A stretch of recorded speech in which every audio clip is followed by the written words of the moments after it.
Are we live? Have I finally got it working? I think I might. Hello everyone, how are we doing? Let me just double check I am actually live, because that's embarrassing when you spend time just sort of talking to yourself, which I do regularly. Yeah, there we go. I can see Sarah. I can see racing is epic. How are we all doing? I can see Sally in the chat. Hello Sally, how you doing? Oh, it's been a stressful week. I'm not going to lie to you. I was sort of getting home, just had a shower, hair's an absolute state. I thought to myself, what do I want to do on a Friday evening? And I've had a long day. I want to get on. I want to chat to you guys about Formula One. Have a lovely, relaxing chat about all of the bits and pieces that have gone on this week. Because it's actually ended up being quite a busy week in the Formula One news sphere. There's a few different bits and pieces that we can delve into post the week that we've had, post Free Practice 1 and Free Practice 2. A few upgrades that have come to some of the cars on the grid, namely Mercedes and Red Bull. I would say are probably the two biggest ones to look out for this weekend. But I really just want to have a nice little relaxing chat with you guys. Sit down, spill the tea, have a little look at how we're going. And also say that one of the reasons that there hasn't been... Well, I did do a video this week, but it was the Adrian Newey video, and that bombed because everyone and their mum did an Adrian Newey video. Didn't realise that was just going to be every single Formula 1 YouTuber was going to be right on that. You know, I was like, oh, I'll get it out a couple of hours after it happens. No, everyone else had already done 16 videos on it. That was my fault. I take that. But I do have another video in the pipeline anyway that I was going to do this week, and then I sacked off to do the Adrian Newey video. Also, I want to get your guys' opinions on a 100,000 subscriber special. And maybe, just as you guys are the dedicated fans, I can give a little bit of an insight into what I'm planning, what I'm thinking, and get your feedback on it. Will Ferrari be able to beat Red Bull in the Constructors' Championship? What do I think? I think it's a relative possibility, considering how they've been going. Hello, Lofi, mate. How are we doing? But I think Ferrari are right in the mix once again. I was really, really impressed with their floor upgrade in Monza and how that just seemed to suddenly make Charles Leclerc in particular able to control the degradation of the car. That's always been the teetering point for the Ferrari, hasn't it? You know, 2022, 2023, that was something that we were always saying about Ferrari, just that teetering on the edge of if they could hold on to their tyres better, if they had slightly better race pace. They've kind of gone the other way this season where it's been the balance of the car hasn't been amazing in qualifying. They've kind of dipped off a little bit in comparison to last season in terms of qualifying pace, but they have found a little bit more race pace this season. And Ferrari are just in that kind of realm of possibility of finding that sweet spot, aren't they? Which is going to be incredible if they can do it moving into next season, because then we do really have a battle on our hands. And we could actually see kind of Red Bull dethroned in the final regulation year of this regulation cycle properly. Like Max Verstappen beaten in the Drivers' Championship, Red Bull beaten in the Constructors' Championship, and properly kind of dethroned in this regulation. I think that's the one thing the last regulation cycle didn't have, wasn't it? I know that Max Verstappen ended up winning the Drivers' Championship, went right down to the wire, but Mercedes still did win the Constructors' Championship. So they were still, you know, the only constructor to win during that time. Whereas this time, it's kind of looking like it might be the other way around, where Max Verstappen ends up this 4-year regulation cycle that we've got until 2026. He ends up being the man for those 4 years. Depending on how you believe his next year is going to go. I feel like he's kind of already there this year, honestly. And then we'll kind of see next season if they can dethrone not only Red Bull and the Constructors like they possibly will this year. I think McLaren will probably end up winning the Constructors this year if things go in their favour. But then also, can Max Verstappen be dethroned in the Drivers' Championship as well? Can somebody actually beat Red Bull in both? Or two different teams, like Charles Leclerc winning the Drivers' Championship and then McLaren winning the Constructors, or maybe you get Lando Norris winning the Drivers' Championship, Ferrari winning the Constructors. could definitely go like one of various ways next season, which I think is really, really exciting. But no, good question to get us started. Thank you, Dr. Strange. Do I have any future plans of doing gaming streams in the future? I used to do gaming streams a while back. To be fair, it was a little while back. That was kind of one of the things that I dabbled with when I first started the channel. And I don't know, I could never really get into a routine of it. Although I have been watching Mr. V's Garage do his F1 24, F1 Manager, sorry, F1 Manager 24, F1 24 Manager. I can't remember what it's called. F1 Manager and 24 are all in the title in some combination. I've been watching his streams of that, and I've been a little bit jealous. Not gonna lie, I've been like, could I do something similar? But then you don't want to just steal the idea.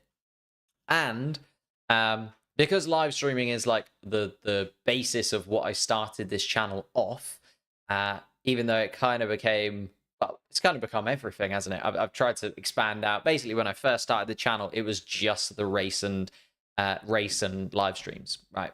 Then I added in a few videos, then I added in a few shorts. Now I do the community tab as well, and it's kind of spread out over the course of going through it in the last few years. But yeah, I definitely love to do some gaming stuff. I've also got an idea in the pipeline for a bit of competitive gaming with collaborations involved. So getting in like another Formula One YouTuber and sort of playing a few games in a competitive nature to see who is like the Formula One YouTuber grand champion kind of thing. But again, that's kind of in the pipeline. And unfortunately, a lot of these ideas, they take a little while to do, and they take even more time to do. So like, for instance, today I was at work from 8 a.m. until 5 p.m. I literally got in, had a shower, came to it. So if you're expecting like things to happen in a couple of weeks, it's not the channel for you. Maybe later down the line, but not at the moment.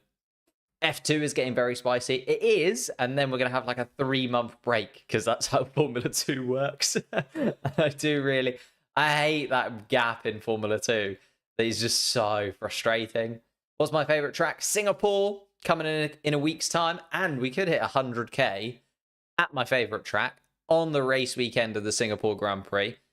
It's like it was meant to be. Like, I've had this on the wall for I don't know how long, couple of years now, from when I was on like 10k. It's been there. It's been tantalizing. It's almost like I predicted the Singapore weekend was going to be the one. Maybe I'm a medium. Definitely not a large. I've read that one. I feel like McLaren should prioritize Lando even before. Oh, we'll get into that. Don't you worry. Thoughts on Liam Lawson's contract being up at the end of the weekend? Think RBV Carb will put him somewhere? I really hope so. But the problem is he's out of luck now, isn't he? A lot of teams haven't wanted to wait until the end of September to put in where they want people to go. So what have we got? We've got that RB seat, so the Daniel Ricciardo seat, and we've got the Stakes Sauber seat. And that's it.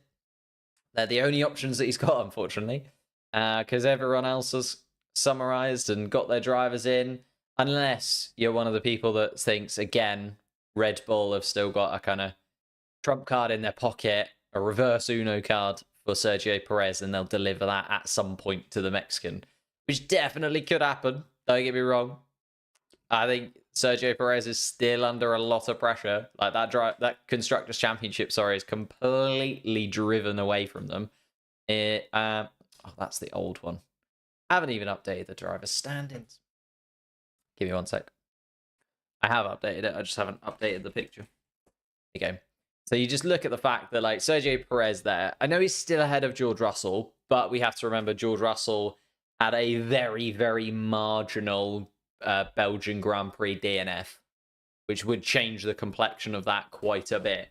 But Sergio Perez, the fact that the Red Bull car was so dominant for the first 6 races, and Max Verstappen has been able to still pick up points and keep picking up little bits every single weekend, whereas Sergio Perez has just fallen slowly down the pecking order over and over again. It's just kind of a little bit frustrating, isn't it? Frustrating to see Sergio Perez at that point. And as we've kind of mentioned before, the Constructors' Championship looking like it's basically done. Championship lead had brake failure in qualifying. Oh, you talk about Formula 2. Sorry. I was like, huh? Yeah, you're right. Will Aston cook from 2026? We'll talk about Adrian Newey as well. Don't you worry. Can Adrian Newey change the fate of Aston Martin next year? Great question.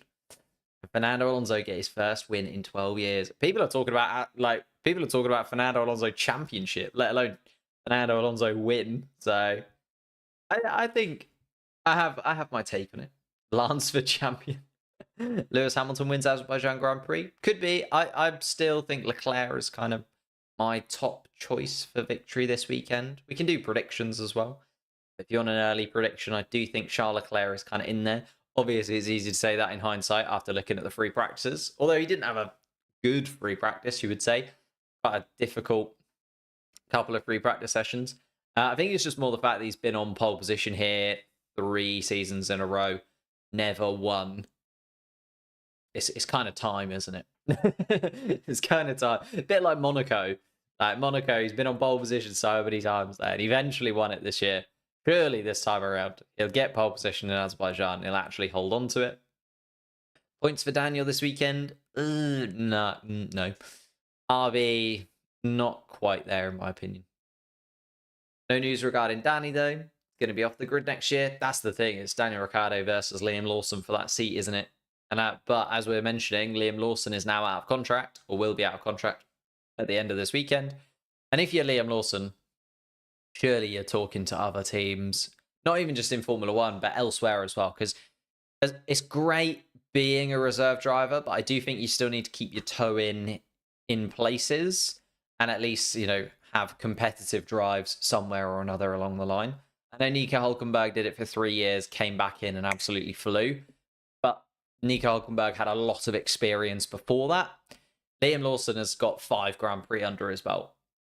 And therefore, I think you still need to, at that age, continue to dip your toe in various racing series, even if you can't get a Formula One seat, and hope that still being linked to Red Bull or still being linked elsewhere will kind of keep you in the conversation for a Formula One seat.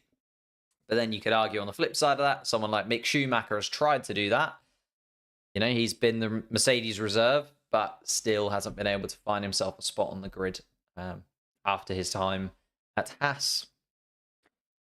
If you are who I think you are, you used to work at my school. Maybe. That is a possibility. Do you think there will be a McLaren on the podium? Such a weird question considering the last few races. Yeah, they've had a really tough start to the weekend, haven't they? Right, should we get into it? Should we get properly into it? I've yammered on for 10 minutes. We had a little chat. Should we talk about the actual news of the weekend and the week? And I did a video on Adrian Newey and the news. Aston Martin is the destination. One of those things that Formula One, you never really get a proper shock move anymore, do you? Maybe Lewis Hamilton to Ferrari kind of came out of nowhere a little bit.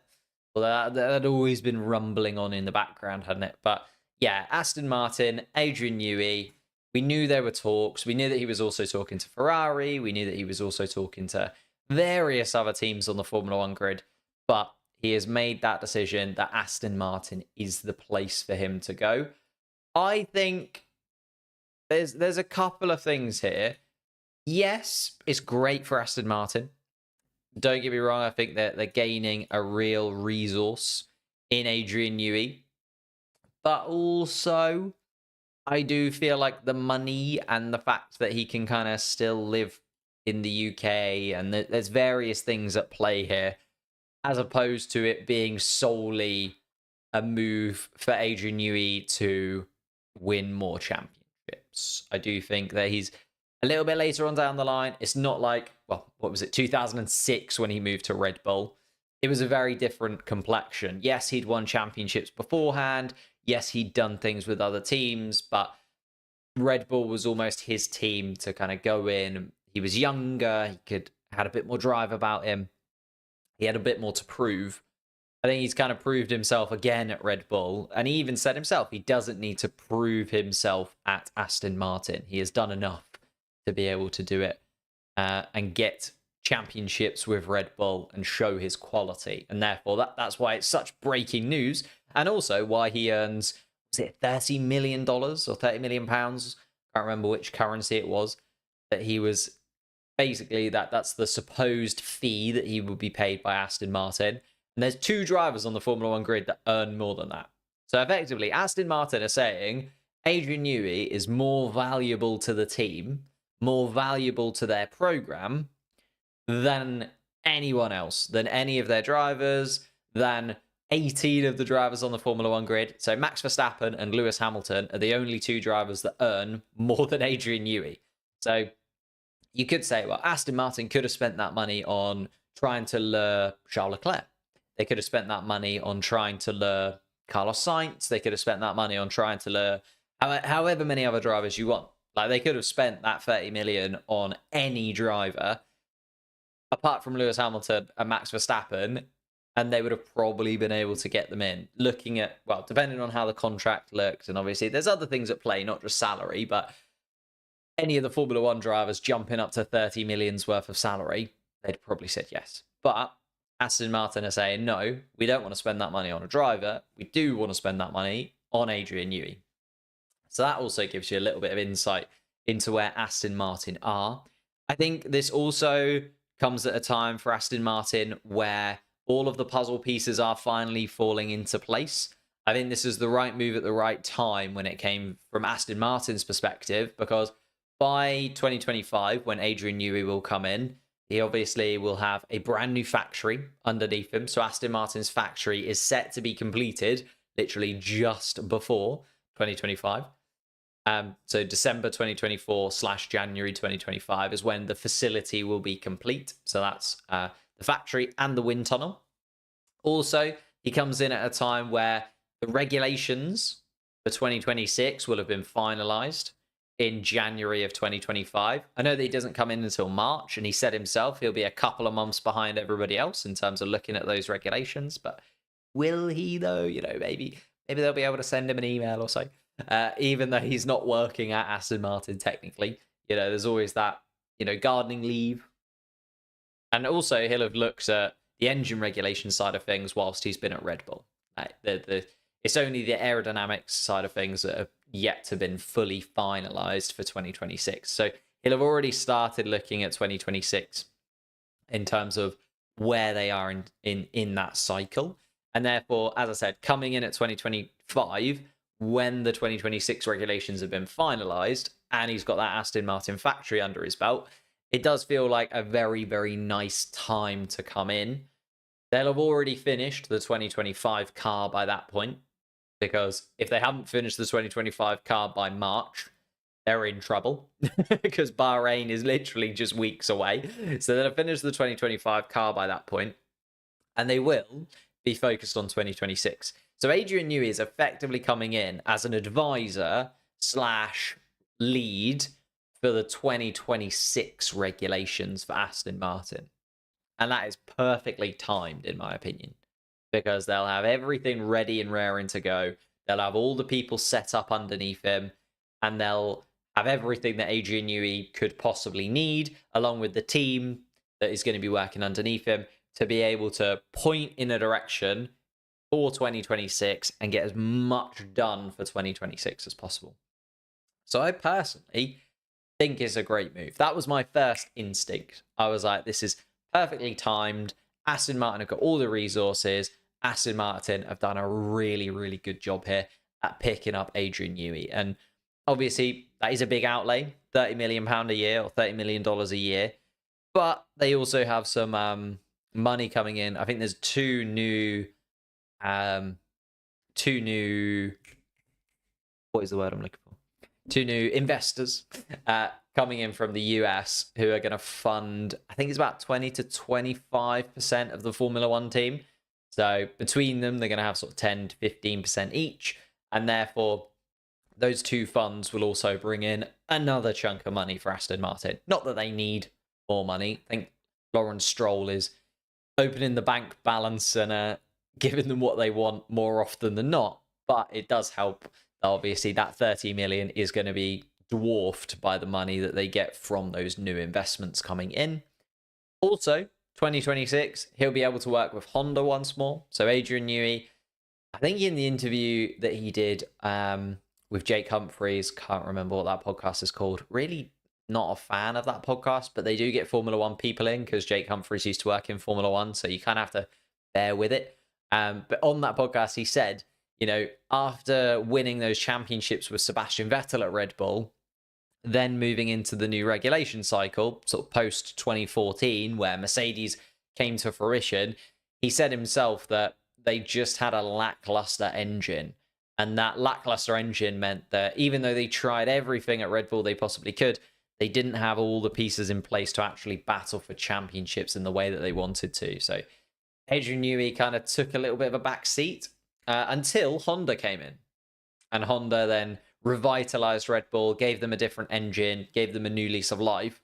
And Adrian Newey absolutely loved the fact that Honda came in and were able to then deliver him an engine that went on to be, the Max Verstappen era of Red Bull, if you will, and win that championship in 2021 and then build on that in 2022, 2023 and beyond.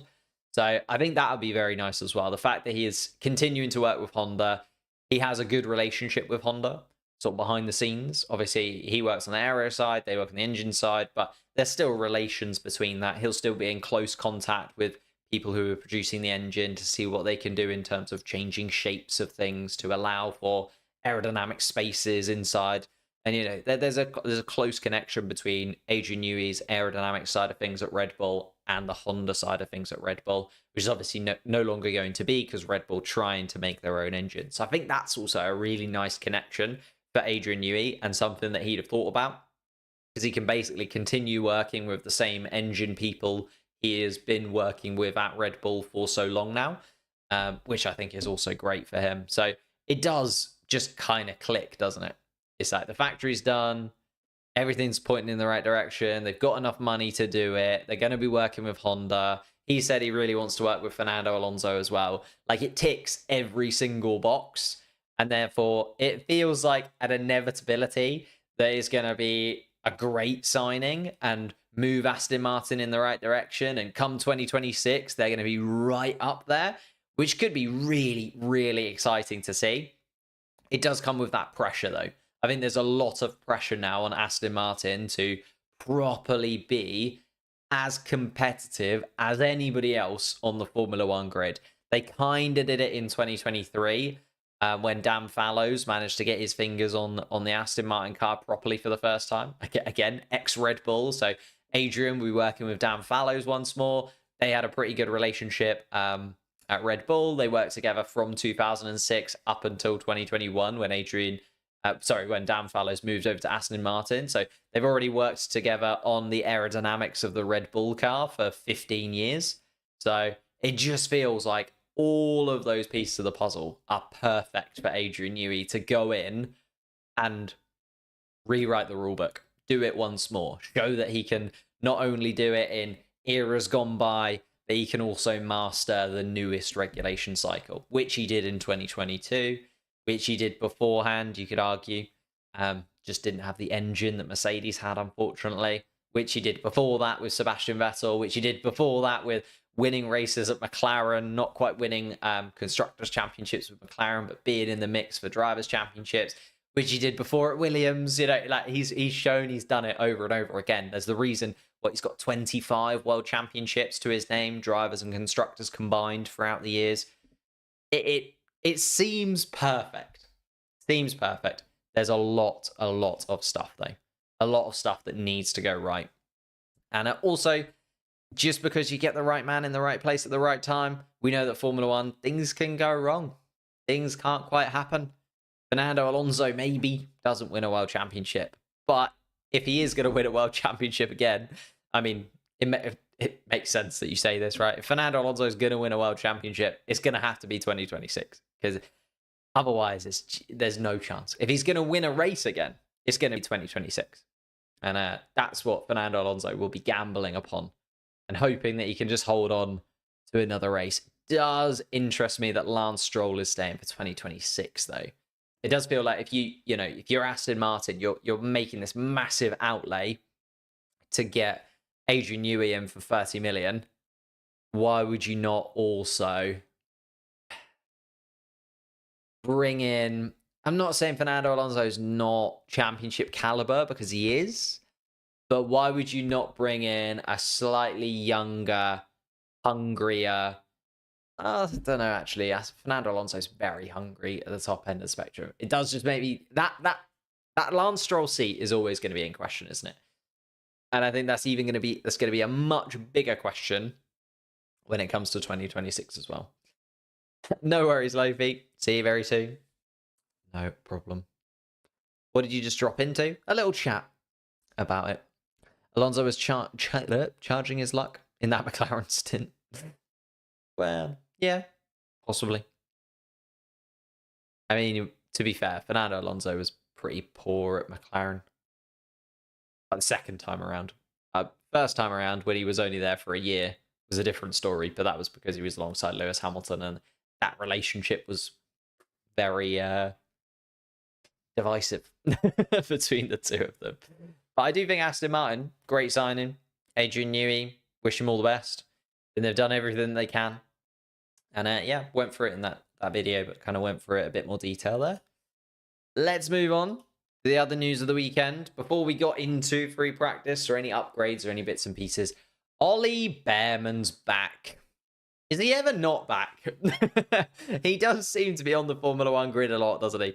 Considering the man has done pretty poorly in Formula 2 this year. I can't think of... There's been one or two races where I've been like, oh yeah, Ollie Behrman, he's pretty good, isn't he? But like, there haven't been many races where he's absolutely stood out in Formula 2 this season. But my goodness me, is he on the Formula 1 grid a lot of the time? Obviously, Kevin Magnussen not able to take part this weekend after being the first driver ever to pick up 12 penalty points within a 12-month period. So it's kind of how it works. So your penalty points stay with you for a year. Kevin Magnussen this season, well, he got 10 by Miami.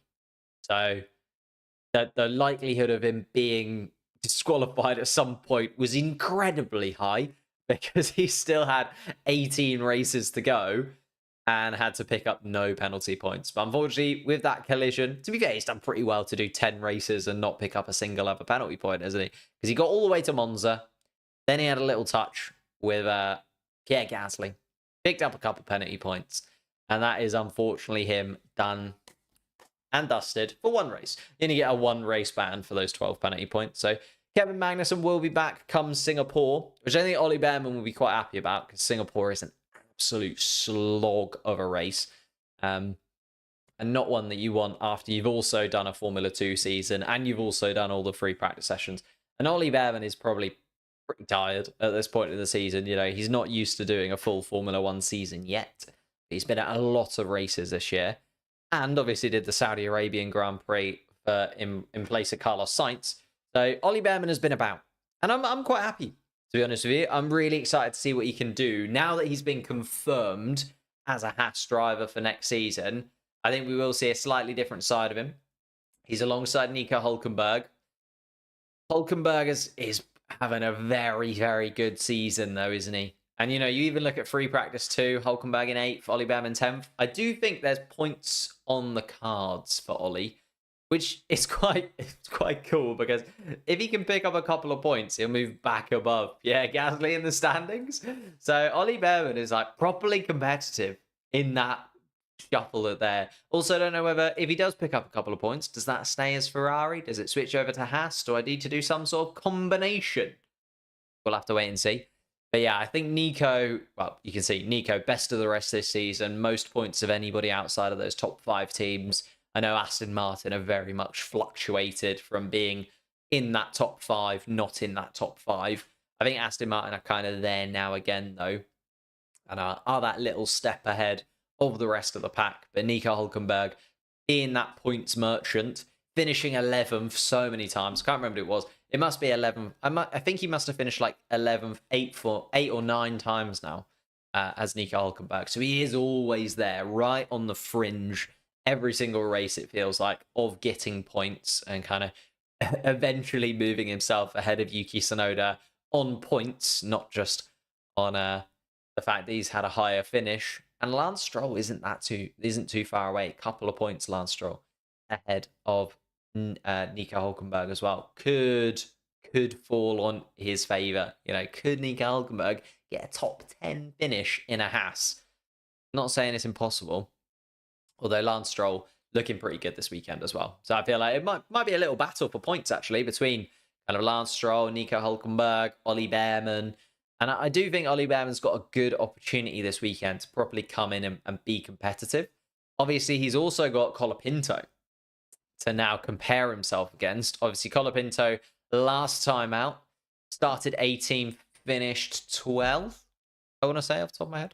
Colapinto kind of moved forwards in that way. If he hadn't have made that mistake in qualifying, maybe would have even had points on debut. I know Ollie Behrman did have points on debut in a Ferrari, but if he can also have points on second debut for Haas, you know, if Ollie Behrman can get points in a Ferrari, points in a Haas in the 2 races that he's done this season, that's the kind of quality that, you know, deserves you a Formula 1 seat. As much as I was a little bit scathing about his Formula 2 prowess this season, that has also been on Prema to a certain extent. Ollie Behrman, very, very good, very, very quick, and very excited to see what he can do, not only in Azerbaijan, but also throughout the rest of the season. He's going to be in free practice sessions. I think he's got another 3 or 4 free practices that he's going to be in. He'll also do the post-season test in Abu Dhabi for Haas as well. Like, we're going to see a lot of Ollie Behrman in Formula 1 this year before we then see him for a full season next year, which is quite good. Sad, Kimi wasn't that good. I was hoping for a super start. As in, like, oh, superstar. I don't know. We only saw 5 minutes of Kimi. 10 minutes of Kimi before he barreled into a barrier. I think there's more to come from Kimi Antonelli. Got to remember that Ollie Behrman is a lot more experienced than Kimi Antonelli. Although Kimi Antonelli going straight into that Mercedes seat. Mercedes are properly competitive next year. That's going to be very interesting to see. Final bit of news before we get into the upgrades and various bits and pieces. One final kind of big news story that dropped before either of the free practice sessions was Lando Norris, McLaren, Oscar Piastri. The papaya rules have been changed, although we didn't know what the papaya rules were anyway. They never share the papaya rules with us. And I'd love to get your guys' kind of thoughts, feelings in the chat. So, is this just a little bit too little, too late? You know what I mean? The whole papaya rules thing. It kind of feels like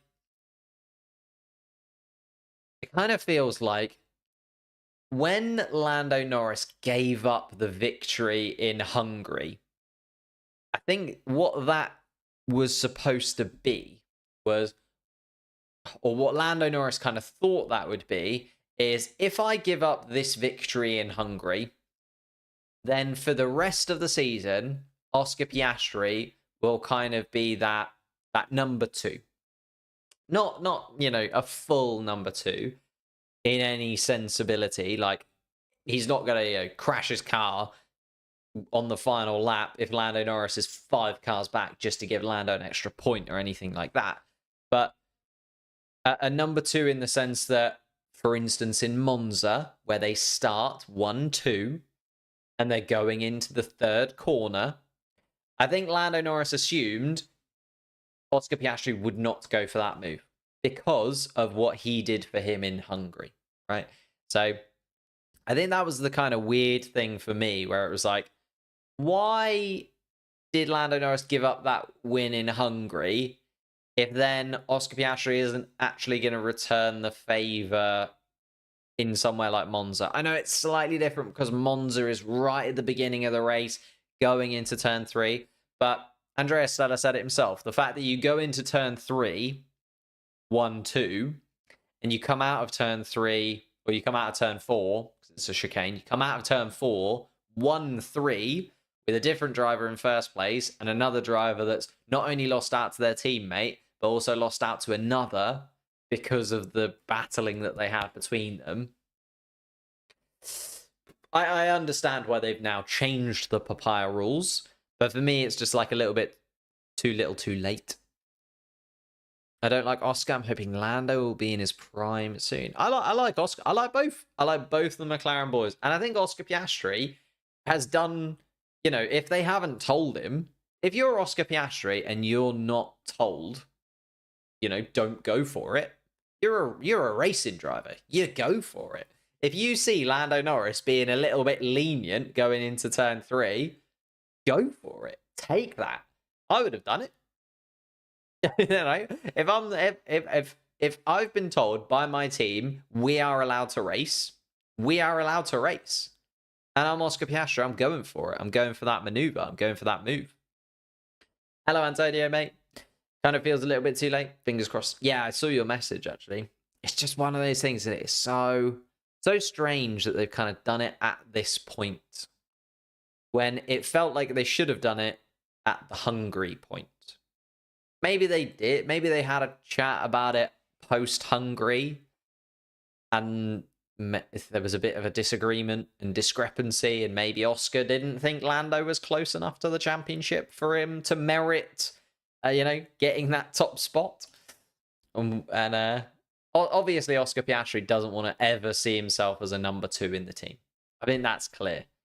Never ever wants to be seen as a number 2. Like, even next season, if Lando Norris is in a proper title battle, I don't think Oscar Piastri is ever going to allow himself to be a number 2.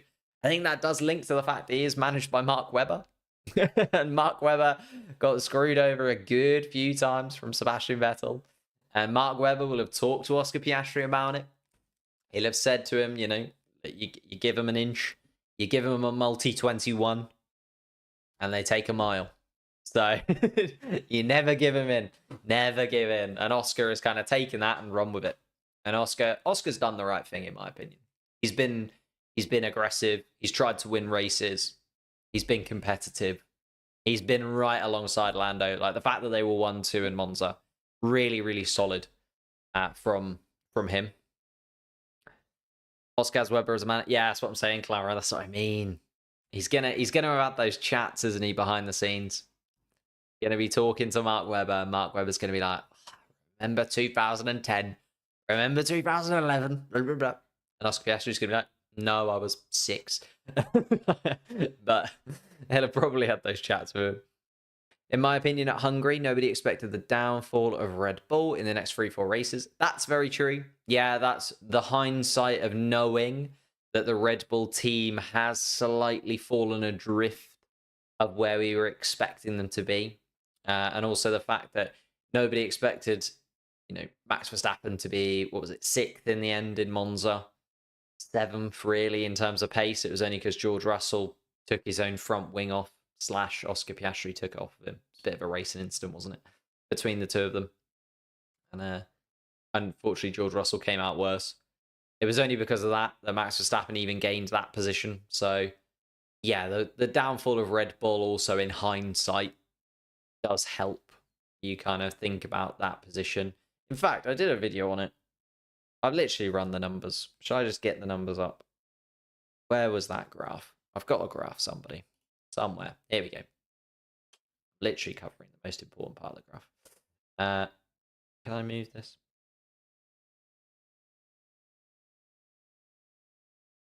There we go. You can slightly see the upgraded rear wing of the Mercedes. I'll move that over a little bit. So I ran the numbers on it. So this is Verstappen and Norris, normal in blue and orange, and then alternate Verstappen in red, and alternate Norris in blue. So I feel like they're the secondary colours of the team, in my opinion. If you look at Max Verstappen versus Lando Norris, let's talk about since Hungary then, shall we? Since that point in Hungary, you can't have expected Max Verstappen to have fallen off in the way that he has. Also, I do feel like Max Verstappen has maximized pretty much every single result. So what I did here, and what I did in this video, you might have seen it, is talked about how Lando Norris and Max Verstappen compare in terms of points every single race if things would have gone in their favor. More so if things would have gone in Lando Norris's favor, because I do feel like Max Verstappen has pretty much maximized every single result, to be honest with you. Yeah, it's exactly, Mr. Pulse. It's what could have been with Norris if things had gone slightly differently. And let's take Hungary for an example. Obviously, in this alternate universe, he has also gained points in Austria. I mean, Austria was the big one, wasn't it? The fact that he missed out on at least 18 points in Austria was the big turning point. Although Max Verstappen kind of also lost out on points around about the same time, in my opinion, and should have had maybe a little bit more points here. Even though, again, Max Verstappen is just such a machine. It's ridiculous. The man just doesn't stop. Literally in both universes. So in this universe where I've said, the majority of things have gone in Lando Norris's favor, Max Verstappen is still on 301 points compared to the 303 that he is actually on. Like, Max Verstappen is a machine, so we do have to take that into account. But it does feel like, so say Hungary, in this universe, he only gains 10 points. Okay. But sorry, that's in Belgium, is it? Going back one. In this universe, there we go. He only gained 18 points. If he takes that, that's an extra 7 that he could have had. But again, if papaya rules wouldn't have been in place, or if papaya rules would have favoured Lando Norris in that zone, he would have gained an additional 7 points. Belgium, I think Lando Norris was just where he was, gained 10 points. I don't think he could have done any more than that. And therefore, I think Max Verstappen just kind of beat Lando Norris on pace in Belgium. I think that was fair to see. Netherlands, again, Lando Norris, absolutely dominant. Nothing would have happened. Nothing would have changed. And then Monza is obviously the one, isn't it? Coming in third. Even if you say Charles Leclerc outclassed everybody, Charles Leclerc outdid everybody, and Charles Leclerc deserved to take that victory, which is my stance on it, actually. I do think Charles Leclerc just drove insanely well. Like, he was so smooth in that Ferrari and did everything that you'd want him to do and managed to hold on to those tyres in the perfect way in that Ferrari car. So I'm saying, if Oscar is a little bit more lenient on Lando, he would have given him another 3 points from that position. And I think that's the earliest that we can really say the papaya rules started to become a thing. Before that, you can argue, obviously, the McLaren was competitive and the McLaren could have won races sort of between Canada and Great Britain. I do think Lando Norris should have won in Canada. I do think Lando Norris should have won in Austria. I do think Lando Norris should have won in Great Britain, if I'm honest. I do think those 3 should have been first place finishes for Lando. I think Spain is one of those ones you can throw up in the air. A lot of people obviously arguing, well, he could have, he could have done the start better. But I think Lando Norris versus Max Verstappen. Max Verstappen was just much better in Spain, to be honest with you. Antonio, I don't blame Hungary. Would be very harsh, perhaps too much to deny a first win. That's very true. Imola, the fact that the team allowed him to race, means I'm head against the wall. Yeah, I think you mean Monza, not Imola. But actually, was it Imola? No, Imola was where Piastri got the penalty, so Lando Norris got second place anyway. But I think this is like Hungary onwards is the only place you can really argue. I think Canada was the team.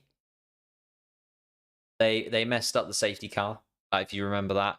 So they messed up the safety car, should have won that. Austria was the crash. Fire. Right. Austria was the crash.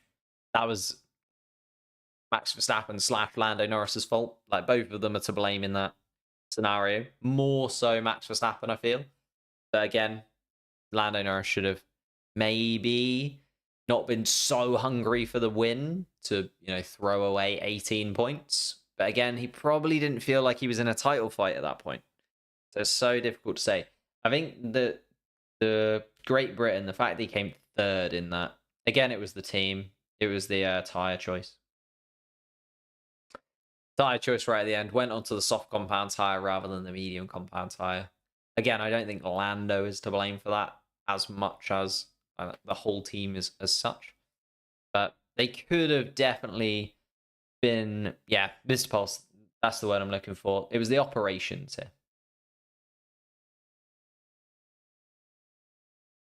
The operations there, the team, the tyres, those kind of things were to blame more so beforehand. Even Monaco to an extent. Lando Norris slightly to blame, but also they had a slightly different setup on Lando's car versus Oscar's car, and Oscar's car just seemed to be in a much, much better place than Lando's car. So really, with papaya rules as they are, you're still only looking at 10 additional points for Lando Norris, I think. From just the papaya rules side of things. Obviously, this graph does look at if Lando Norris would have won in Austria, if he'd have won in Great Britain, etc., etc.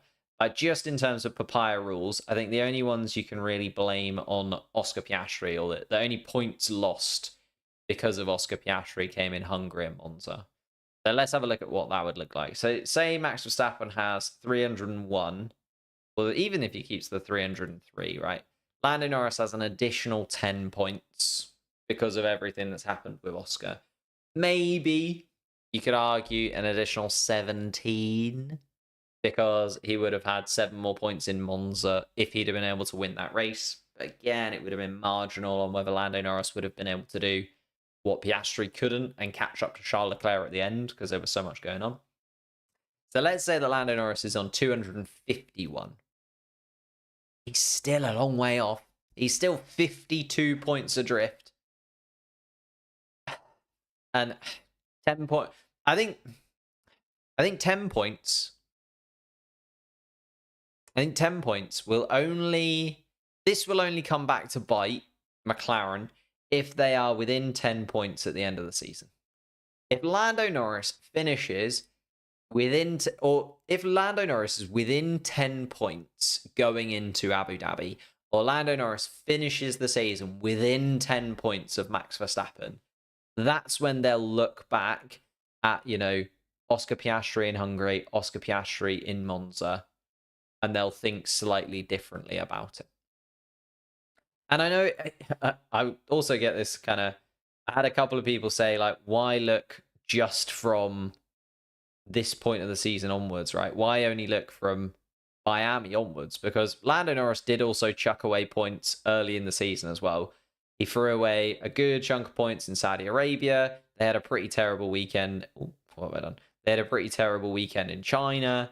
Like, there were other points in the season where Lando Norris did throw away opportunities to pick up points. But I think from Miami onwards, it became like a reality that might change things. Like, it became a reality that this points gap maybe wasn't impossible to overcome in Miami. Well, it's big though, isn't it? It's 53 points there. Although I suppose you could argue 53 points then, and in the 8 races since, 8, 1, 2, 3, 5, 6, 8. In the 10 races since, so it was 53, and in the 10 races since, oh, wrong one, it's become 62. So actually, Max Verstappen has still moved ahead of Lando Norris by 9 points in that time. So, right. So actually, Max Verstappen has still moved ahead of Lando Norris by 9 points in those 10 races. And then on top of that, if you take that 10 off, right? So say Lando Norris gets those 10 points, 52. Lando Norris in 10 races will have gained 1 point on Verstappen. That's where it is. That's where we're at, right? That's how good Max Verstappen is. That's how good Red Bull are operationally. That's how difficult it is for Lando Norris to win the title. Even if Oscar Piastri would have handed those 10 points to Lando Norris would have gained 1 point in the last 10 races. And I saw a breakdown recently from, I think it cut the season there. I think it did the first 8 races and then the second 8 races. Max Verstappen still would be leading the championship, even if we started the season from Canada onwards. That's what I mean. It is so, like, as much as you can argue it, and I've heard so many people, and I've had this discussion because people in my real life, not that this isn't real life, but people in like my day-to-day life where I don't just get to talk about Formula One constantly, they ask me about it. Yeah, Mr. Pulse, exactly. All of that for 1 point. So to go from 52, from 53 to 52 in 10 races. That's all Lando Norris would have done if Oscar Piastri would have given him the win in Hungary and the 3 points in Monza, the second place in Monza. Because all those other races still would have happened the same. There's nothing that Oscar Piastri could have done to get Lando Norris to win in in Canada. There's nothing that Oscar Piastri could have done to get Lando Norris to win in Spain, to win in Austria. There's nothing that he could have done to change Belgium. There's nothing that he could have done to change... Well, didn't need to change Netherlands because obviously Lando won it. But these are the races that have cost Lando Norris the championship, not the two where Oscar Piastri has impacted the race. Canada, Spain, Austria, Great Britain, Belgium, they've been the races where Lando Norris has lost to the championship, if you will. Not Hungary and Monza. Which goes all the way... It's been a very long explanation as to the McLaren rules, the papaya rules. Is it worth it? Does it make any difference? Will it have changed anything? You know, bringing this in now for the last 8 races compared to bringing it in 10 races ago, what does it change? In my opinion, nothing. Nothing at all. I think even if Oscar Piastri would have been the most giving teammate possible, it would have changed absolutely nothing in terms of the complexion of where we are right now. Because, as you guys have really, really sort of succinctly put in the chat, it doesn't change the fact that we didn't see the downfall of Red Bull coming. It doesn't change the fact that operationally McLaren haven't been good enough. It doesn't change the fact that Lando Norris, on a few weekends, has not been the level that you need to be a world champion. It's changed nothing. The whole papaya rules thing, blown out of proportion in my opinion. Honestly, blown out of proportion. Love that though. Love that from Sasank. Well, I cannot speak anymore. Love that. Charles Leclerc. Is he in there? Is he in there? Charles Leclerc wins this weekend. Couple of DNFs from Max and Norris. Right back in the mix. I feel like Charles Leclerc is properly in the mix for second place. If you want to talk about actual battles in this championship, I feel like Charles Leclerc and Lando Norris in 2, 3, 4 races time, that gap could actually get a little bit smaller. I feel like that gap between Lando Norris second, Charles Leclerc third, that could get a little bit closer. And we could be going into... Well, we got Brazil, Vegas, Qatar, Abu Dhabi. A couple of sprints in there as well with Brazil and Qatar. We could be going into that thinking, ooh, could Charles Leclerc sneak second in the championship? But in terms of winning it, in terms of properly being there, not for me. Not for me. Max Verstappen won it. Max Verstappen won it. Not just by being obviously dominant in the first 6 Grand Prix. I know that Lando Norris won in Miami, but the Red Bull was the better car. Max Verstappen has won this championship by being incredibly consistent and by getting every point available to him. Every single weekend, you have to say Max Verstappen finishes where he should or above. He never finishes below where he should. Outside Australia, where he had a DNF for a mechanical fault. Outside of that, he always finishes where he should. Even in Austria, alright, Austria actually is the one. Even in Austria, where he crashes into another car, has a puncture for an entire lap. He still finishes in 5th. Like, how many drivers on the grid would sacrifice a child for a 5th place finish? That's extreme. I've gone extreme. How many drivers on the grid would give pretty much anything for a 5th place finish? You know, you're looking at, like, if Lance Stroll finished in 5th, he'd be ecstatic. If Nico Hulkenberg finished in 5th, he'd do a lap of the grid. Again, he'd get out of the car, do another lap. But Max Verstappen just finishes in 5th, and that's a day's work for him. It's ridiculous. It's ridiculous how good Max Verstappen is. Ridiculous. It's impossible for anyone else to even get close to Max Verstappen in terms of consistency. And that, again, goes down to Red Bull operationally, doesn't it? Again, goes down to, like, Red Bull just being... Well, first of all, Red Bull not having this problem. You know, they don't have to worry about 2 drivers. Red Bull clearly have a favourite.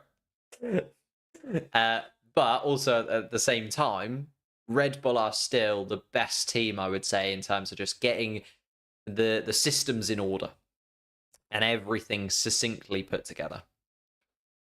Baku, Singapore, and Vegas are strong circuits for Leclerc. I agree. I completely agree. But it is nearly 100 points. Nearly 100 points. And I know that we've got 3 more sprint races. And as you say, I don't think the Red Bull will be strong in Singapore. I do think Singapore will be another Ferrari track. I could see Charles Leclerc getting back-to-back victories. I think Charles Leclerc is my favourite this weekend for Azerbaijan, just because of how good he's been in qualifying in Azerbaijan in recent years. Like, it's one of those tracks that he does just shine. Charles Leclerc always seems to come to town when it's Baku, you know. Even when Ferrari are having topsy-turvy seasons, but he's got pole position here 3 years in a row. And Ferrari have definitely had their ups and downs throughout those 3 seasons. So Charles Leclerc's got to be your number one. And then, as you say, Singapore, Carlos Sainz won it last time around. Could definitely end up being Charles Leclerc again in Singapore. Could also end up being a Mercedes. I kind of fancy Mercedes for Singapore, to be honest with you. I think Texas, it is a Red Bull track. I think Red Bull will be good come Texas, to be honest with you. I think McLaren will be good in Texas as well, to be honest. And that's the thing. I think the problem that you have when you say, you know, I definitely agree. I think Charles Leclerc could definitely win those 3 races. He could win Azerbaijan, Singapore, and probably Vegas. But in Texas, he's probably finishing outside of the top 3. In Mexico, I'd say he's probably finishing outside of the top 3. Brazil, the same. And you're looking at Ferrari and you're thinking, okay, if Charles Leclerc wins Azerbaijan, Singapore, Vegas, I could easily see Charles Leclerc finishing 5th or 6th in Texas, 5th or 6th in Mexico, because I think that the Red Bulls will be solid. So I think Verstappen will be up there. I think the McLarens will be quicker in those 2, and therefore right up there. I just think Charles Leclerc would, as you say, to get anywhere close to Max's championship sort of run, would need maybe 2 DNFs from Verstappen. And that just doesn't happen, does it? It just doesn't happen. Like, if you look at across the season, across the last 3 seasons, how many times has Max Verstappen DNF, you know? And you're hoping for 2 in 6 races or whatever it is. Yeah. Even this weekend, Red Bull are looking like they might actually be there. That's true. Yeah, the Red Bull's looking better.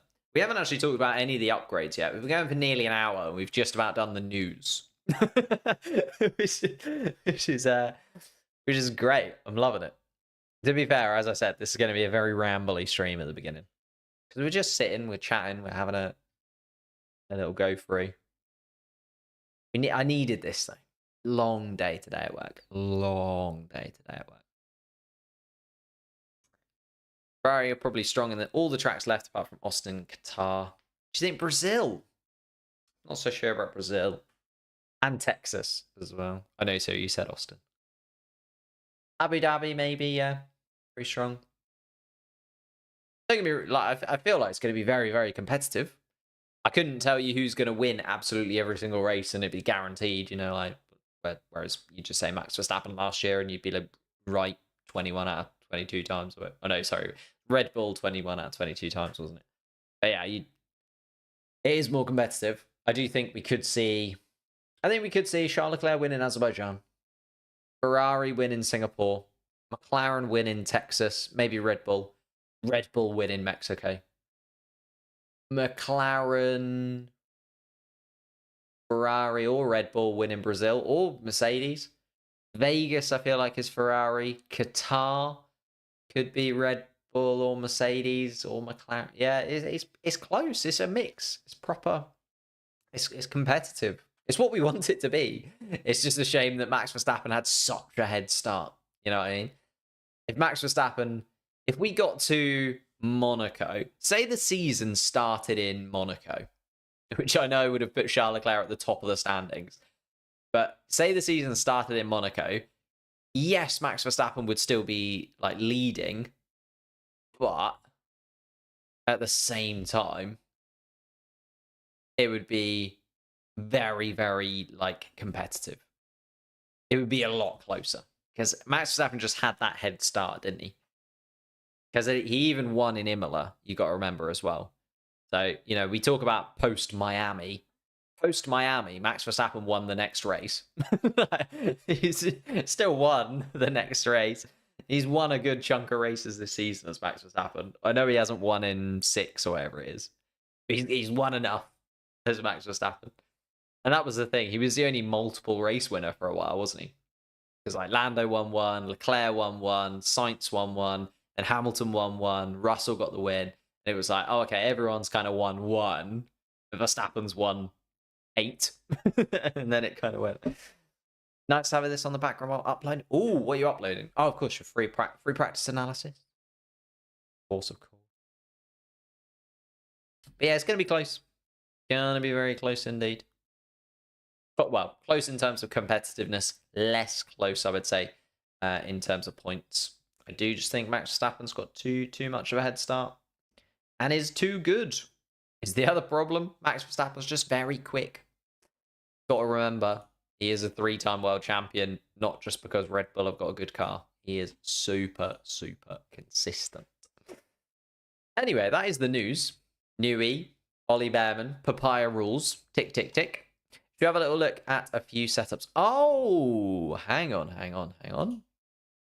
Just realised I didn't resize this after Colapinto was added. Poor Valtteri Bottas. I know he's 22nd in the championship, but we still have to remember that he exists. He was right there at the bottom. It's mad that Franco Colapinto has jumped ahead of him already. Red Bull 1-2. Yeah, I've probably said all this. Jinxed it now, haven't I? I've said I feel like Leclerc will win. I feel like Leclerc will do well. I've jinxed it, and it's just going to be Max Verstappen. Sergio Perez. Maybe Sergio Perez win. Obviously, he's done really well here in Baku. Let's talk upgrades. There's not too many. There's a few. The main one to Red Bull. A little bit of a step backwards from Mercedes. We can have a little chat about. But there's not too many huge upgrades for this weekend. I feel like Baku, at this point in the season, where it's kind of that bridging the gap between the European stint and then the final sort of part of the season.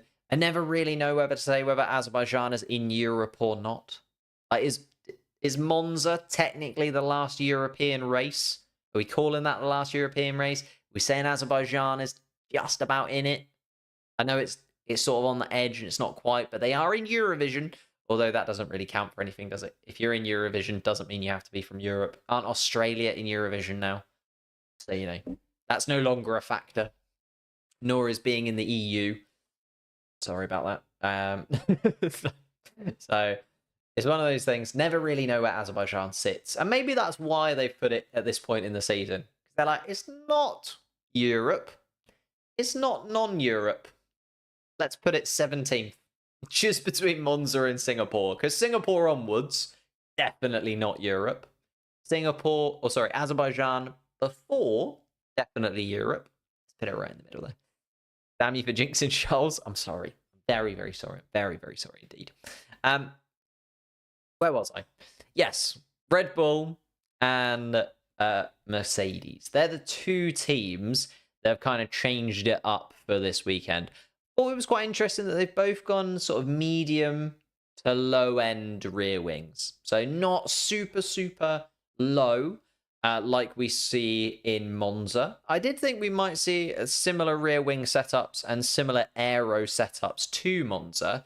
I think the problem is the walls are not very forgiving in Azerbaijan. As we saw in free practice one with Leclerc in the wall, Colapinto in the wall, the walls are not forgiving. And therefore, you know, when you see the cars like just go over turn one on turn two at Monza, just because they can't be bothered to do it that time around, or again, sort of turn four, turn five, when they just sort of go over it at Monza. You can't do that at Azerbaijan. There is a wall there. You do have to make the 90-degree turns that consist the first and second sectors. So we've got sort of medium to low in terms of the drag on the rear wing, not the super, super low rear wing. Although one team has run the super, super low drag rear wing, but we'll get to them a little bit later. The reason I wanted to highlight Red Bull and Mercedes, they're the two teams that have brought the biggest changes to this weekend, and the biggest changes that I think we can sort of take a look at, see how we feel about them, and judge whether or not we think they're in the right position moving forwards. So let's start with Red Bull, because obviously they've needed a change. I haven't updated the constructor standings. Obviously they've needed a change because the constructor standings is looking perilous at this point. And Max Verstappen, Sergio Perez have constantly been worrying about just problem, like the balance of the Red Bull car has been so off in recent weekends. Like Max Verstappen moans, we know that. He loves a little moan over the radio. But he's been moaning even more than normal, which is just got to be enough for GP, hasn't it? You got to feel for GP. He very much just is there to make sure that he is moaned at constantly. But Red Bull have made a change to the rear end of the car and the underside of the car. Obviously, we can't see too much of it because it is underneath the car. This is as much of it as we could see in Baku. So you can see here in Monza, got this kind of wobbly shape to the rear end of the underside of the car. Much more pointy, much sharper in terms of the rear end now, just underneath the diffuser. And that means that, well, basically everything underneath, all of these venturi tunnels and various bits and pieces that are underneath the car are also going to change shape slightly. So it's all slightly adapted to the underside of the car. The Red Bull team have said that this change actually is minor. That is a tiny little change to the floor underneath the car, but they have gone back to kind of splitting the specifications a little bit. So we will see a mixture of these two floors. We'll see Max Verstappen run it. We'll see Sergio Perez run it. Obviously, unfortunately, because it's a floor, we won't really get to know when and where. So during free practice 1 and free practice 2, already, I'd imagine, Max Verstappen and Sergio Perez have both run both types of floor to kind of see and do that kind of split testing between what one actually works. And we've seen them do that a lot recently, to be fair. We saw Max Verstappen go right back to the first floor that they used right at the beginning of the season during the free practice 1 and free practice 2 sessions in the Netherlands. And then eventually go back to the new floor before qualifying in the race, which kind of put him a little bit at odds when it came to qualifying. He said that he wasn't very comfortable in the car, and that might have been because they were testing those floors. So that's another thing. If they've been testing the floors of the car today, they might be a little bit out of shape when it comes to qualifying, just because they haven't had all weekend to get used to the balance of the car that they'll eventually have during qualifying. I think the key difference here is that both Sergio Perez and Max Verstappen seemed quite positive with this change. So they both seemed to prefer the updated version of the Red Bull 4. And they both seem to speak quite positively about it addressing those issues of balance that they have had in recent weekends. So I think that's one thing to kind of keep an eye on.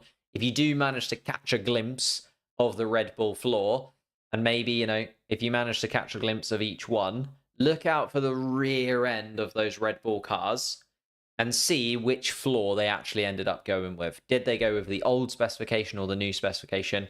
Will both drivers be able to run the new spec? That'll also be a thing, because I think Max will definitely run this one. But will Sergio also get access to that new floor? Is one to kind of keep an eye on.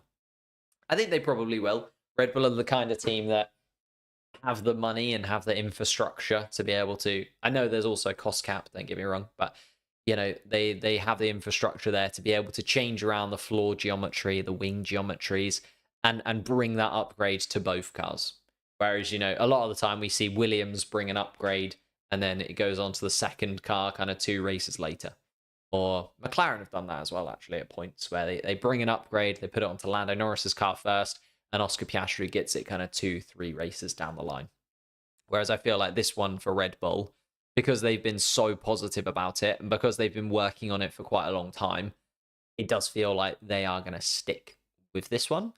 Although they did say that they are hoping to bring another big upgrade to the Texan Grand Prix, the Austin Grand Prix. So there's another upgrade coming for the Red Bull car in Austin, which will maybe be a little bit more of an overhaul. And we often see that, to be honest with you. We often see kind of the final upgrades of the season come to the cars around about Texas, Austin.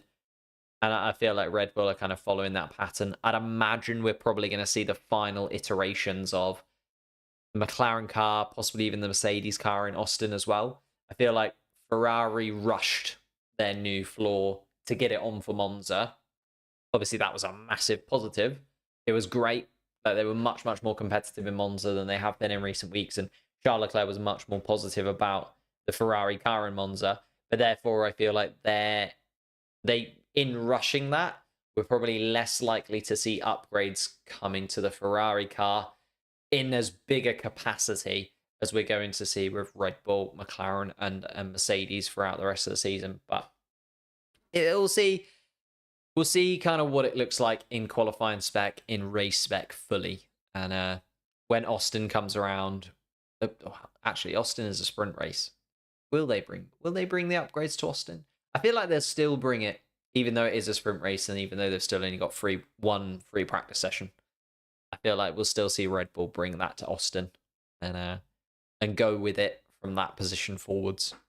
And of course, McLaren, Mercedes, what they'll bring, we don't know yet. Although, talking of Mercedes, quickly clear that and hide that. Talking of Mercedes, kind of the second picture alongside, Mercedes have brought their old floor. So this is a real thing in Formula 1 at the moment, where you build an upgrade, you bring it to the car, and then you just try the old one as well. So Mercedes have also brought their old floor because they brought like a minimal, well, they've brought minimal upgrade packages throughout the whole season of Mercedes. They've continued to just kind of iterate little by little on their Mercedes car to the point where now we're getting closer and closer and closer and closer to them just bringing an upgrade almost every weekend. But I did think it was interesting that they've brought their old floor. And they are going to be testing that to try and see if that fixes a few of the issues that they've had sort of post-summer break. You know, you look at the 4 races before the summer break, Mercedes winning 3 out of the 4 of them, even getting a 1-2 in Belgium. And, you know, it felt like they were properly revitalized and ready and raring to go. But actually, now it's kind of looking the other way around a touch, where they're struggling a little bit in comparison to like pace in the races specifically. Lewis Hamilton was struggling a little bit with the balance in Monza. I know that George Russell kind of threw away a very good position in Monza, starting in those podium spots, and maybe could have finished there. But it does feel like the the Mercedes team haven't quite been there post-summer break. So they've brought their old floor to have a look at. and their old floor to kind of see what they will do there. The two other teams that are kind of in that top four that we spend the majority of our time analysing, let's face it, is more exciting at the top end of the grid. Sorry to any fans out there that are not fans of the top teams. I mean, that was me until McLaren decided to actually get their act together. So now I get to talk about the top teams on the grid, which is much more exciting. And I get to talk about my own team in there. Crazy. But yeah, Ferrari bringing minimal upgrades this weekend, not too many upgrades at all. Also running kind of a medium-low load in terms of their rear wing. You can see this plane at the bottom still quite flat for Ferrari. So quite a low-end rear wing. Whereas I did think it was quite interesting that McLaren, we're saying that McLaren don't look overly competitive. If this is kind of medium to low from Ferrari, this is probably only a medium rear wing, I would say, for McLaren. And I think what they're trying to do is optimize various parts of the track, right? So again, the reason that we're not seeing the cars, and the reason you're not seeing Ferrari bring out their Monza rear wing, even though they absolutely smashed it in Monza, is because you do need a little bit more you do need a little bit more sort of medium speed for sector 1, sector 2, those 90-degree turns. And also you can't just kind of, if you don't have enough downforce, just go through an escape road, or if you don't have enough downforce, just decide to, go over a bump or anything. If you don't have enough downforce in Azerbaijan, you get to a corner, you hit the brakes and you haven't got enough, you go into a wall, right? So there's no kind of give or take when it comes to Azerbaijan. You have to be able to be right on the money all of the time. And I think that's why they've gone a little bit higher downforce. McLaren going even higher downforce there.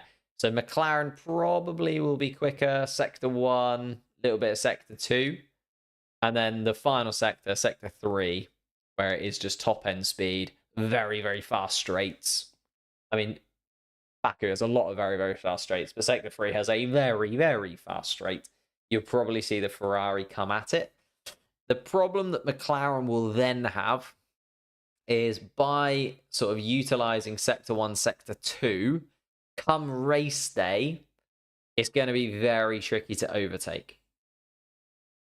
Like, overtaking is not really going to be an option for them. So overtaking is going to be very, very hard in the McLaren. So the McLarens need a good qualifying if they're going to run this spec of rear wing throughout the weekend. Obviously, this is only what we've seen so far. Whereas Ferrari, Red Bull, Mercedes are all running this kind of medium-low, and you'd expect that they would have a little bit better of a time overtaking comparatively to McLaren at that point. Looking at the other teams that are there, Ferrari is the most balanced car overall. Yes, I would say that too as well. Yeah, they've got a really nice kind of balance between that new floor that they brought for Monza, and that will then stay on the car for the rest of the season, I imagine. But also then, as you say, kind of switch in between the rear wings that they're running. They've got the option. They have brought the Monza specification kind of rear wings if they want it. I think they'll go just that little bit or medium rather than going super, super low end. Again, not too much to say in terms of RB and Aston Martin. They have brought minimal upgrades, you would say. I can't remember what it was. I've got my notes here. RB, they reduced the camber of the front wing flap. So they have brought a new front wing, have RB. And again, they're running kind of a medium speed rear wing. More akin to Ferrari than McLaren, I would say. So Red Bull, RB, kind of thinking that they're lower downforce rear wing. They'll be able to make some overtakes, maybe just a little tweak with their front wing as well.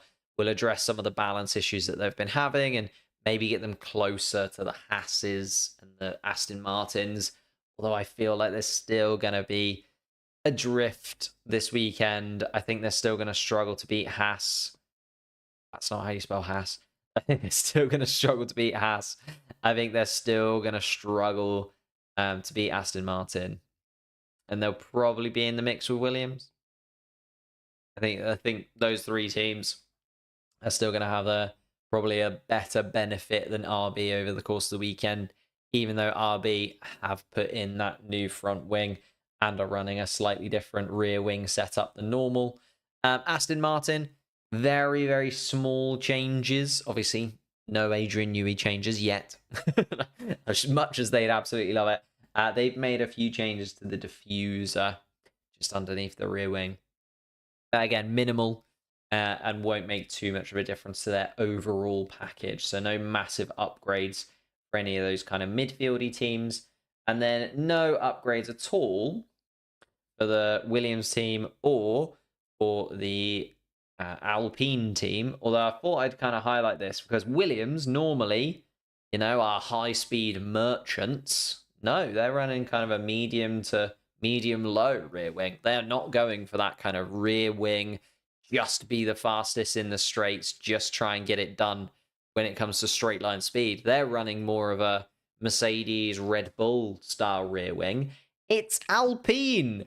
They're going to try and be the absolute fastest on the straight. They're running a super low downforce rear wing. Just like you can just see, this part of the rear wing here is effectively just a tabletop. Whereas at least this bit here with Williams has got a little bit of girth to it. You know what I mean? Whereas on the Alpine, almost non-existent. And then also the kind of camber of the wing, there's just none. On the Aston Martin, it's just a flat line. It is a very, very low downforce rear wing that the Alpine team have got for this weekend. So I feel like they're going to be the straight line speed merchants. Obviously, Esteban Ocon already had an engine problem when it came to free practice 1. So whether they'll continue to have engine problems is also another thing. So it's very, very tough. But going to be straight line speed merchants, I think. That's what she said. Yeah, I think it's going to be very, very fun, though, this weekend. Because I do think Alpine have kind of, just by being straight line speed merchants, they're going to absolutely suffer through Sector 1, Sector 2. But if they run that rear wing in Sector 3, maybe we'll see, Pierre Gasly or Esteban Ocon make some absolutely bomb overtakes just by, hanging onto the back of somebody through the first couple of sectors, praying that they don't get too far away. And then when it comes to Sector 3, just absolutely going for it. Dive bombs down towards Turn 1.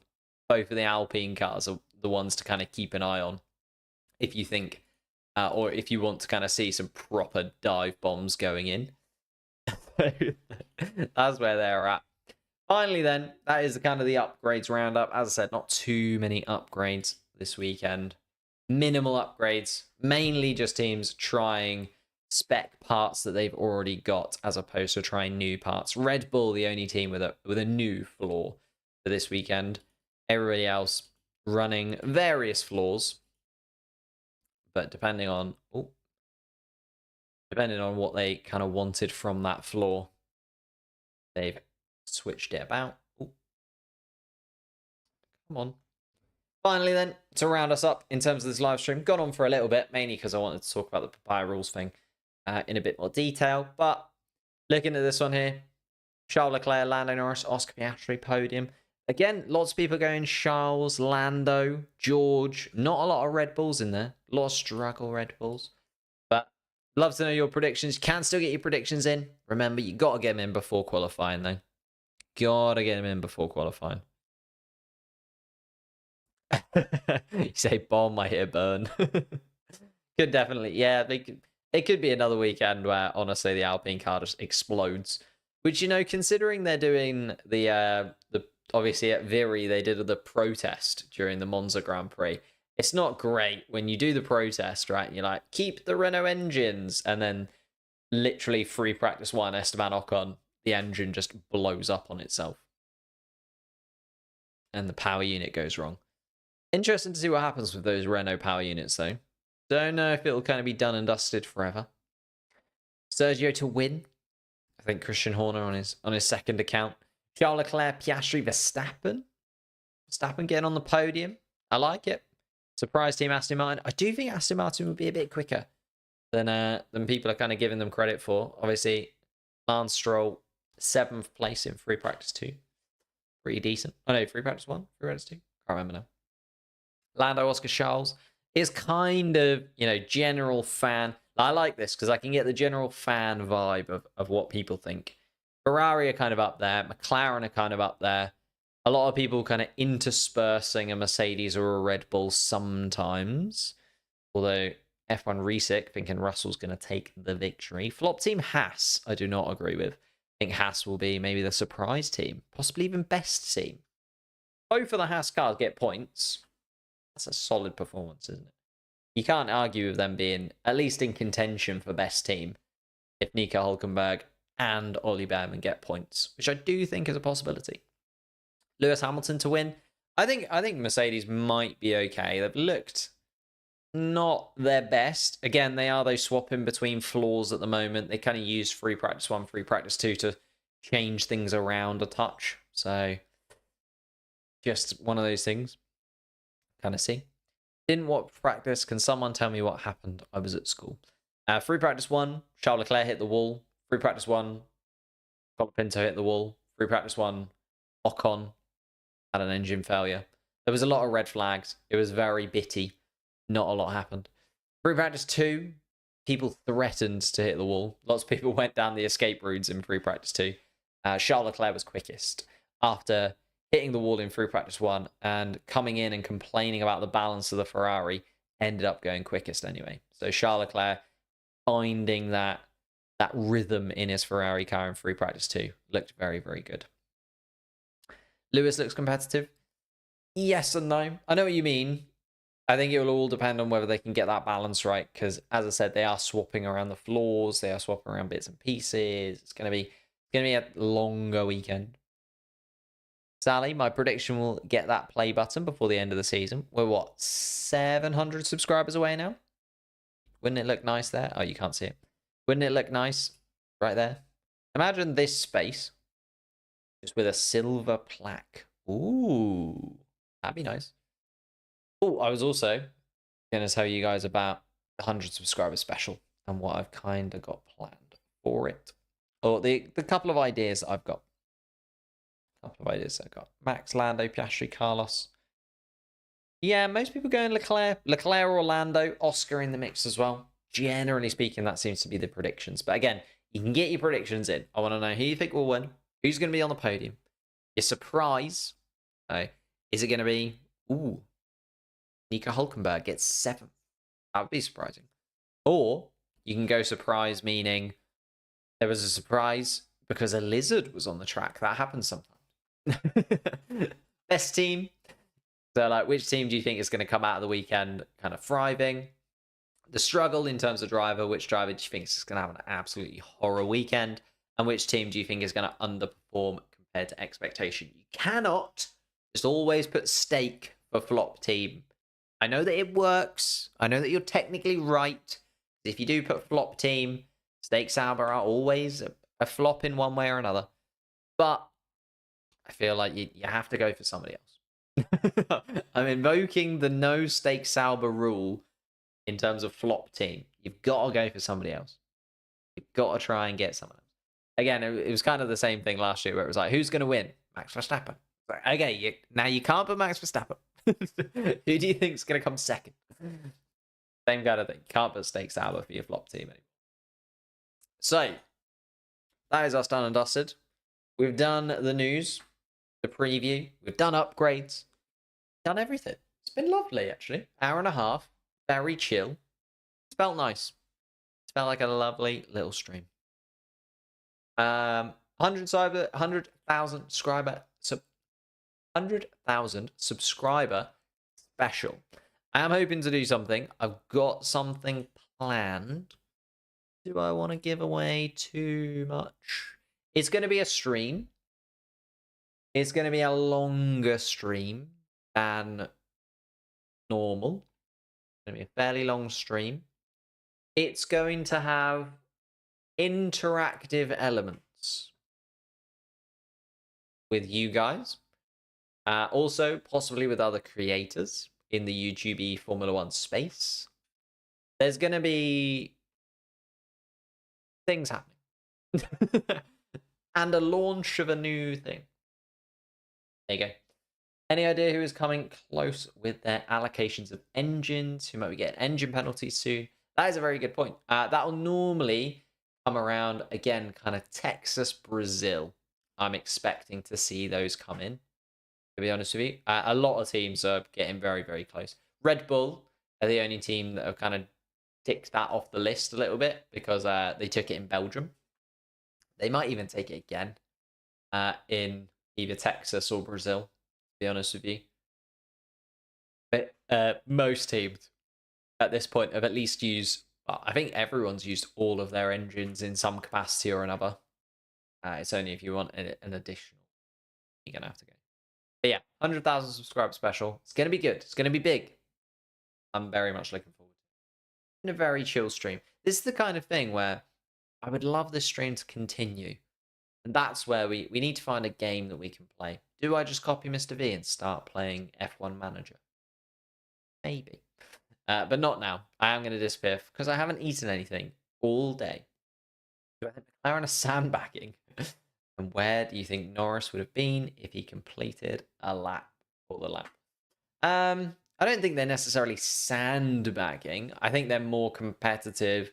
Again, I think McLaren, we've seen this a few times over the course of the season. They kind of grow into the weekend a little bit. I can't remember like a free practice 1 or a free practice 2 where I've been like stunned into silence by McLaren. You know what I mean? They kind of gradually build up into the weekend. And I think that'll be the case again. They'll kind of slowly build into it and eventually kind of tick over to the point where we then realize, oh, okay, they're doing something special at this point. Usually comes in qualifying, doesn't it? Lando Norris kind of puts together a lap in qualifying and we're like, oh, competitive. But as said, thank you so much for watching. Leave a like, subscribe, all that good stuff. Thanks for spending an hour and a half with me. Go and do something nice. Treat yourself. Do something good. And I will see you tomorrow for qualifying.